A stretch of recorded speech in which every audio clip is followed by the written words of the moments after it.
Next is laws of friction. ये सारे laws ने लर्न करने हैं। First is the frictional force between two surfaces opposes the relative motion. जो कोई भी दो सर्फेसिज जो फ्रिक्शनल फोर्स लग रही है वो उन्होंने मोशन ਨੂੰ ਕੀ ਹੈ ਅਪੋਜ਼ ਕਰਦੇ। ऑब्वियस फ्रिक्शन ਉਹ मोशन ਨੂੰ ਅਪੋਜ਼ ਹੀ ਕਰੇਗੀ। Second, the frictional force depends on the roughness of surface. जिन्ना ज़्यादा सरफेस रफ होएगा उन्नी की ਉਹਦੀ फ्रिक्शन ज़्यादा होएगी। जिन्ना सरफेस स्मूथ होएगा ਉਹਦੀ फ्रिक्शन की उन्नी घट होएगी। तुसी बर्फ़ की एग्जाम्पल है जिवें बर्फ़ ते स्लाइड करते कोई बॉडी ते मतलब उत्थे फ्रिक्शन घट है। जिन्ना ज़्यादा रफ सरफेस होएगा जिवें कोई खराब या है ना कोई जिहड़ी रिपेयर करन वाली रोड है उन्नी उत्थे फ्रिक्शन की है ज़्यादा होएगी। मतलब सरफेस अगर स्मूथ है फ्रिक्शन घट है, अगर सरफेस घट स्मूथ है दैन फ्रिक्शन उत्थे ज़्यादा होएगी। Third, the frictional force acts parallel. The frictional force acts parallel to the surfaces in contact.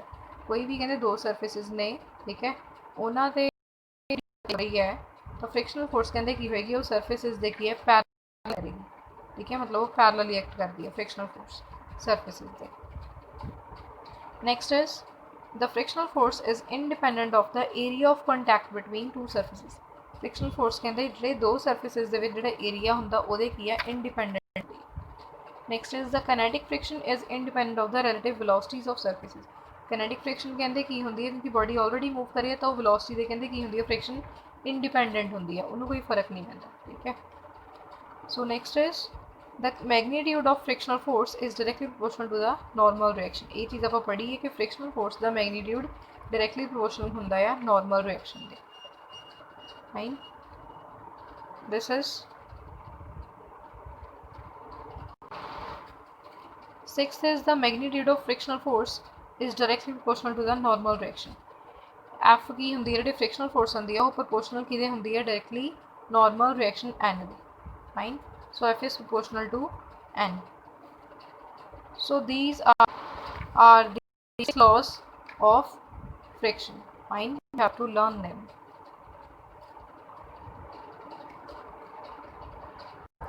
Students, तुसी एक गल कन्फ्यूज नहीं होना। कई जगह पे मैं तुहानू लिखवाया F is equals to mu into R, ठीक है, या फिर कई जगह पे लिखा होंगे F is equals to mu into N।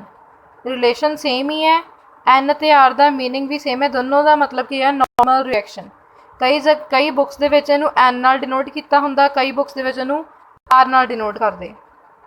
Fine, expression same ही है, मीनस अपने को आपां फॉर्मूला यूज़ करते हैं F by R equals to mu. ठीक है, कई जगह पर यह आर लिखा होया, कई जगह पर एन लिखा होया, दोनों का मीनिंग सेम है।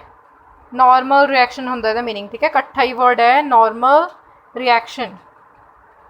ठीक है, नॉर्मल रिएक्शन का मतलब वो कई बार एन नाल डिनोट करते हैं, कई बार आर दे नाल। चीज़ सेम ही है, तुसीं ये गल का ध्यान रखना है। How is static friction self adjusting force when a block is at rest and no force is applied, the force of friction is zero. कोई भी ब्लॉक आ कहते कि अगर वो रेस्ट थे मूव नहीं कर रहा तो उस केस जी फोर्स ऑफ फ्रिक्शन होंगी वो की होंगी आ जीरो होंगी। Why? Because there is no force applied over here. अगर इधरों कोई फोर्स लगेगी तो ही इधरों ओपोजिट मोशन होएगा फ्रिक्शनल फोर्स का। बट इन केस अगर कोई मोशन नहीं है बॉडी का तो उत्ते कोई फोर्स अप्लाई अगर नहीं हो रही तो मतलब कि कोई फ्रिक्शनल फोर्स भी की होएगी नहीं अप्लाई होएगी। So next, when the magnitude of applied force is increase. हुण अगर कहते कि बॉक्स से जी आप कह रहे थे फोर्स अगर आप कहते हैं कि मैगनीट्यूड इनक्रीज करता मतलब कि थोड़ी ज़्यादा फोर्स लगानी शुरू करती दैन की होएगा increase till it does not move. कहते जब तक असी फोर्स अप्लाई करेंगे जब तक कि बॉडी मूव नहीं करती। पहला बॉडी रेस्ट से कहते हम असी फोर्स अप्लाई करनी शुरू की जब तक अप्लाई करेंगे जब तक कि बॉडी अपनी पोजीशन तो मूव ना करे तो वो की होएगा magnitude of static friction also increases. हम जिन्नी असी इधरों फोर्स अप्लाई की उस अकॉर्डिंग कहते इधर नूं स्टैटिक फ्रिक्शन भी इनक्रीज होएगी। फाइन, एंड डायरेक्शन की होएगी वो ओपोजिट होएगी and static friction and applied force are opposite in direction. Obvious है, अगर इधर नूं फोर्स अप्लाई हो रही है दैन फ्रिक्शनल फोर्स की होते ओपोजिट होएगी क्योंकि फ्रिक्शनल फोर्स की है मोशन नूं अपोज करती।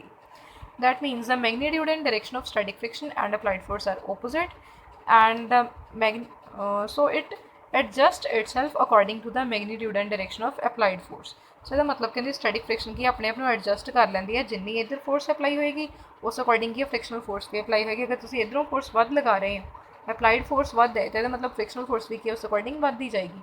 अगर अप्लाइड फोर्स बंद होगी मतलब तुसी फोर्स नहीं लगा रही दैन फ्रिक्शनल फोर्स भी की है उस अकॉर्डिंग अपने आप में एडजस्ट करेगी, मतलब वो भी की है घट जाएगी। So static friction is self adjusting force. Next topic is work done against friction.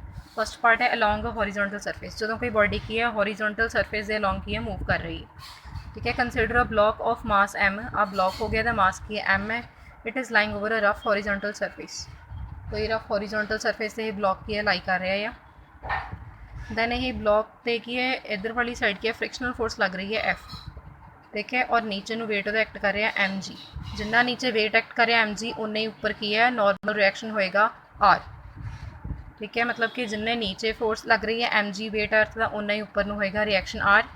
Same इदा ही हुण बॉडी नू आ पॉइंट तो इत्थे तक मूव करन दे लई, ठीक है, इन्हें इत्थे तो इत्थे तक मूव करन दे लई कि इधरों फोर्स अप्लाई करनी पेगी किन्नी, जिन्नी इधरों फ्रिक्शनल फोर्स लग रही है उन्नी ही बराबर आपां नूं इत्थे फोर्स अप्लाई करनी पेगी P, ठीक है। तो यह बॉडी इत्थों दी की है इत्थे मूव करेगी इन्ना डिस्टेंस कवर करके, फाइन। सो अपने कोल की आ गया R is equals to mg, इनकी सेम लग रही है, so R is equals to mg। Now force of friction, force of friction अपने कोल की होंदी है F is equals to mu k R, ये फॉर्मूला सीगा। हुण इहदे विच R दी वैल्यू असीं यहाँ पुट कर देनी है mg, so F is equals to mu के mg, ये आ जाएगा। नाउ हुण फोर्स इक्वल्स टू की है जिन्नी असीं फोर्स अप्लाई कर रहे हैं P, किन्नी अप्लाई करेंगे जिन्नी इधरों फ्रिक्शनल फोर्स लग रही है। अगर इस इन्नी फोर्स अप्लाई करेंगे तां जाके बॉडी मूव करेगी तो इत्थों इस डिस्टेंस कवर करेगी, ठीक है। So force P equals to किहदे आ गई F दे, P is equals to F। So F की वैल्यू की सीगी म्यू के mg, वो इत्थे पुट करती, so P is equals to आ गया म्यू के mg।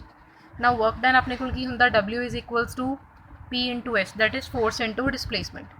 फोर्स की सी इधरों जी P अप्लाई हो रही सी वो इंटू डिस्टेंस कितना कवर किया S, so force into distance. P की वैल्यू कितनी है म्यू के mg, तो पुट करती इंटू की आ गया S, hence W equals to mu k mg into S. This is the work done along a horizontal surface. Second part is work done against friction along a inclined plane. Inclined plane the along कितना work done होता है। Consider a block of mass m, कोई block का mass की है m है, to be moved along an inclined plane AB of length s। inclined plane है, इसकी length given है s, ठीक है। तो ये प्लेन के अलॉन्ग की है, मास नू की है मूव करना, या तो डाउन मूव करेगा या कि मास अपवर्ड मूव करेगा, डिपेंड करता फोर्स किधर नू अप्लाई हो रही है, ठीक है। एंगल की दिता होया प्लेन का थीटा, ये जोड़ा प्लेन आ ये हॉरिजॉन्टल दे नाल थीटा एंगल बना रहा है, ठीक है। सो वेट mg, हुण बॉडी तो देखो नीचे वेट कर रहा एक्ट mg, ठीक है। तो हुण देखो हुण वेट mg की रिजोल्व कर लिया हो दो components mg sine theta, mg sine theta की है parallel to the inclined plane, inclined plane दे की है पैरेलल है mg sine theta. And second is mg cos theta perpendicular to inclined plane, दूजा हैगा mg कॉस थीटा, ये inclined plane दे की है परपेंडिकुलर है, ठीक है। ये रिजोल्व कर लिया इन्हों। उस तो बाद next normal reaction R is equals to mg cos theta, हुण नीचे जो mg कॉस थीटा वो ओपोजिट की है उपर नॉर्मल रिएक्शन R लग रहा है, सो so, मतलब R इज इक्वल्स टू की होएगा mg कॉस थीटा, ठीक है। तो P की होएगी फोर्स होएगी जी अप्लाई होएगी, ये अपवर्ड डायरेक्शन से अप्लाई करनी है या नीचे अप्लाई करनी है। फर्स्ट पार्ट इंक्लाइंड प्लेन दा first part then the block is moved up the inclined plane, जदों कहंदे कि ब्लॉक नू उपर वाल नू मूव किया जाता, उपर वाल नू मूव कदों करेगा जदों असीं उपरों नू की पुल करांगे P फोर्स दे नाल असीं उहनूं पुल कर दें, ठीक है। So friction of force of friction की होगी F is equals to mu k R, fine. F is equals to mu k R आपां पढ़िया है। So F is equals to mu के mg कॉस थीटा, क्यों क्योंकि R की value अपने को होएगी mg कॉस थीटा, ठीक है। वो वैल्यू पुट करती। नाउ अप्लाइड फोर्स, फोर्स कितनी इधर नू अप्लाई की P, एक इहदे बराबर अप्लाई की जिन्नी इधर नू mg साइन थीटा एक्ट कर रही है और इधर नू फ्रिक्शनल फोर्स एक्ट कर रही है, दो फोर्सेस एक्ट कर रही ने। इतने देखो एक mg साइन थीटा और एक कहा फोर्स F, ठीक है। ये दोनों इधर एक्ट कर रही हैं, इन्हों के बराबर आपां फोर्स अप्लाई करनी पेगी P, तां ही ब्लॉक की उपर वाल मूव होएगा। So P is equals to की आ जाएगा इन्होंने दोनों फोर्सेस का plus, so that is P is equals to mg sine theta plus this force F P, ठीक है। P इज इक्वल्स टू इन्होंने दोनों फोर्सेस का plus mg sine theta plus F। Now F is equals to what, F is equals to mu के mg cos theta, ठीक है। Value F की put कर देनी है। So P is equals to mg sine theta plus mu के mg cos theta, F की value ये वाली इतने पुट करती। ਹੁਣ ਇਹਨਾਂ ਦੋਨਾਂ ਟਰਮ ਦੇ ਵਿੱਚੋਂ ਅਸੀਂ mg ਕਾਮਨ ਕੱਢ ਲੈਣਾ ਹੈ। ठीक है, दोनों टर्म्स ਦੇ ਵਿੱਚ ਇੱਥੇ ਵੀ mg है और ਇੱਥੇ भी mg है। mg ਨੂੰ ਕਾਮਨ ਕੱਢ ਲਿਆ, ਅੰਦਰ ਕੀ ਬਚ ਗਿਆ ਆਪਣੇ ਕੋਲ p is equals to mg, अंदर आ गया sin थीटा प्लस म्यू के cos थीटा। ठीक है, p की सीगा अप्लाइड फोर्स, ये आ गया अपने को फोर्स का एक्सप्रैशन। वर्क डन की होंगे फोर्स इंटू डिसप्लेसमेंट, फोर्स कितनी आ सारी इंटू डिसप्लेसमेंट इतों की इतने तक कितनी ने कवर की टोटल एस होगी। ठीक है, सो W इज इक्वल्स टू की आ गया P की वैल्यू पुट करती है सारी mg sin theta plus mu के cos थीटा इंटू की है S। तो next part is when the block is moved down the inclined plane, ਜਦੋਂ ਬਲੌਕ ਨੂੰ ਕੀ ਹੈ ਨੀਚੇ ਵੱਲ ਨੂੰ ਮੂਵ ਕੀਤਾ ਜਾਂਦਾ, ਉਹਦੇ ਲਈ ਕੀ ਆ ਉੱਪਰੋਂ ਦੀ ਉਹਨੂੰ ਨੀਚੋਂ ਦੀ ਪੁੱਲ ਕੀਤਾ ਜਾਊਗਾ ਤੇ ਉਹ ਓਬਵੀਅਸ ਆ ਓਪੋਜ਼ਿਟ ਫੋਰਸ ਕੀ ਹੋਏਗੀ, ਫ੍ਰਿਕਸ਼ਨਲ ਫੋਰਸ ਹੋਏਗੀ। Now F is equals to MKR, ਜਿਵੇਂ ਲਾਸਟ ਸਟੈਪ ਵਿੱਚ ਸੀ R ਦੀ ਵੈਲਿਊ ਕੀ ਹੋਗੀ ਆਪਣੇ ਕੋਲ mg cos theta, same R is equals to mg cos theta.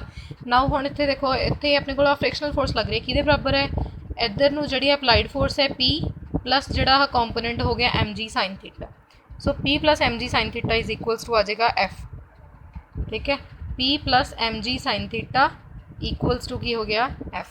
सो आ गया एक्सप्रैशन, इतों की P की वैल्यू कट लो, अप्लाइड फोर्स की P इक्वल्स टू की आ जाएगा F, इधर जाके माइनस हो जाएगा F minus mg sin theta. Work done की होंगे है force into displacement, so force is F minus mg sin theta into displacement. F की वैल्यू की है अपने को म्यू के mg cos थीटा, F की ये वाली वैल्यू में इतने पुट कर देना है। सो F की आ जाएगा अपने को म्यू के mg cos थीटा माइनस की mg sin theta into S। हुण इन्हां एक्सप्रैशन के विचों की mg बाहर कढ़ लिया, mg अंदर की आ गया म्यू के cos theta minus sin theta into की है S। So this is the work done in case when the block is moved down the inclined plane.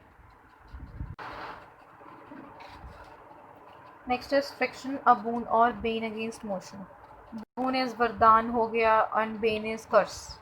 ठीक है, सो फ्रिक्शन बून किदा है, मतलब कि फ्रिक्शन वधिया किस तरीके नाल होंदी है, मतलब एडवांटेजिस ते डिसएडवांटेजिस हो गए। एक्चुअली एडवांटेजिस की ने, इट हैल्प्स इन वॉकिंग, आप वॉक कर पाने की जगह अगर फ्रिक्शन ना होवे तां की है सरफेस बहुत स्मूथ होएगा, असी की है तुर नहीं पावांगे। ठीक है, डिग जावांगे, असी तुर नहीं पावांगे, मतलब कि स्लाइडिंग ही हो जाएगी कंटीन्यूअसली। तो फ्रिक्शन की वजह नाल आपां रुक पाने, तुरदे तुरदे आपां रुक पाने। ठीक है, वरना तुर ना पाइए। So when we walk we push the ground backwards with 1 foot. किदा देखो कि लिखा आ, जो असीं वॉक करते कहते असीं ग्राउंड में की अपने पैर के नाल की आ पिछे नूं पुश कर देंगे, बैकवर्ड्स पुश करते हैं। तो न्यूटन्स थर्ड लॉ के अकॉर्डिंग की होंदा, इक्वल तो ओपोजिट रिएक्शन होंदा है, तो ग्राउंड भी कहते साडे पैरों ते की आ ओपोजिट फोर्स एग्जर्ट करती है। सो वो फोर्स कहते की होंगे, this force is exerted on a comparatively smaller mass. सिर्फ मतलब कि उस फोर्स साडे फुट ते एग्जर्ट कर दी है। ठीक है, the force is exerted on our foot, so acceleration is increase and hence the other foot gets accelerated. वो कहते की होंगे उन्हें सिर्फ साडे एक पैर के उत्ते फ्रिक्शन ने एक्ट करना है, पर साडा दूसरे पैर ते कोई फ्रिक्शन नहीं करता। दूसरा पैर कहते की है फिर असीं उहनूं स्टैप कर पाने, मतलब स्टैप रख पाने दूजा सेम इदां ही, फिर मतलब असीं दोनों स्टैप्स इस अकॉर्डिंग रख पाने तां मूव करते हैं। Next if there is no friction will slip and can't walk, अगर फ्रिक्शन नहीं होएगी तो असीं स्लिप कर जाएंगे तो वॉक नहीं कर पावांगे। Next is friction helps in movement of automobiles, friction की वजह नाल की ऑटोमोबाइल्स मूव कर पाते हैं। Next friction is a bane because of its disadvantages. वो कहते हुण कर्स किदां है, कर्स हो गया पाप है ना, डिसएडवांटेजिस एक्चुअली इहदियां डिसएडवांटेजिस किदां ने इहदियां, a good amount of useful energy is wasted as heat in various machine parts, क्योंकि फ्रिक्शन होंदी रहिंदी है, उहदी वजह नाल कहते की हुंदा हीट काफ़ी प्रोड्यूस होंदी है तो वेस्ट जाती, यूजफुल मतलब हीट ऑब्वियस है वेस्ट ही जाती है। नैक्सट नॉइस प्रोड्यूसड इन मशीनस, हुण मशीनस नॉइस भी प्रोड्यूस होंदे फ्रिक्शन की वजह नाल। Next engines of automobiles consume more fuel, friction की वजह नाल हीट ज़्यादा प्रोड्यूस होंदी है तो वो की है ज़्यादा फ्यूल कंज्यूम करते हैं। सो these were advantages and disadvantages of friction.